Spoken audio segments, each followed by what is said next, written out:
అందుకోసమే BRS party అభ్యర్థులను దించిండి ఆడాడ. వాళ్ళు ఎవరో తెలియదు. వాళ్ళకు పుట్టుకున్న ఓటేస్తే మనం ఊరు పొంట పోస్టులు కనిపించుకోవాలి, ఈయనకు అనిపించిండా అని అన్నాడు.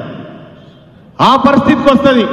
డమ్మీ అభ్యర్థులను పెట్టి ఇవాళ భారతీయ జనతా పార్టీ మెప్పు పొందాలని చూస్తా ఉన్నాడు కల్వకుంట్ల చంద్రశేఖరరావు గారు. భారతీయ జనతా పార్టీకి ఎందుకు ఓటేయాలి ఒక్కసారి ఈ ప్రజలు ఆలోచన చేయాలి.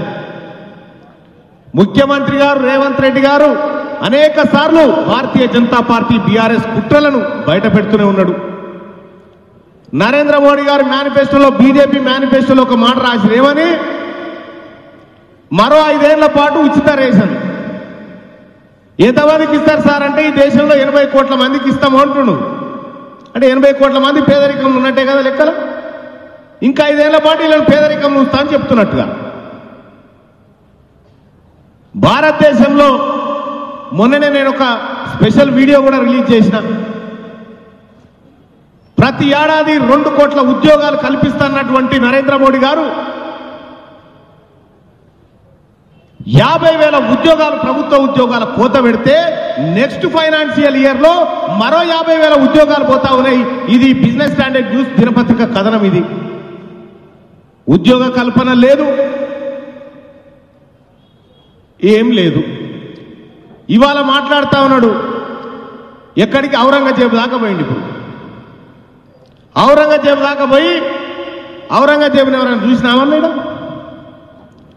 ఇందిరాగాంధీని చూసిన వాళ్ళు ఉన్నారు, నెహ్రూని చూసిన వాళ్ళు ఉన్నారు, రాజీవ్ గాంధీని చూసిన వాళ్ళు ఉన్నారు. ఔరంగజేబు అక్కడి నుంచి ఇంకా వెనక కాలానికి పోతాడు. ఇక్కడ ఉన్నటువంటి భారతీయ జనతా పార్టీ అభ్యర్థి అదే టీఆర్ఎస్ ప్రభుత్వం, బీఆర్ఎస్ ప్రభుత్వం తీన్మార్ మల్లన్న మీద 70 కేసులు పెడితే ఈ వర్ధన్నపేటలో ఆరూరు రమేష్ భూ కబ్జాలకు వ్యతిరేకంగా పోరాటం చేసినందుకు అందులో 4 ఉన్నాయి. ఈ భూ కబ్జాలన్నీ ఇంకా గమ్మత్ ముచ్చట ఏంటంటే, ఈ అవినీతి పరులందరినీ భారతీయ జనతా పార్టీలోకి తోలిందే కేసీఆర్ అని చెప్పి నేను తెలియజేస్తా ఉన్నా. ఆరూరు రమేష్ గారికి కేసీఆర్ దీవెనలంతా ఉన్నాయి అక్కడ. వీళ్ళిద్దరు కలిసి పోటీ చేస్తా ఉన్నారు. ఈ చీకట్ల గొంగడి కప్పుకొని పోయి మోడీని కలిసి వచ్చిండు కేసీఆర్. అందుకోసమే ఈ దేశంలో 400 సీట్లు కావాలంటుండు. భారత రాజ్యాంగాన్ని మార్చేటువంటి కుట్ర చేస్తా ఉంది భారతీయ జనతా పార్టీ. మన హక్కులను కాలరాసేటువంటి ప్రయత్నం చేస్తా ఉంది. ఏమంటున్నారు నరేంద్ర మోడీ గారు?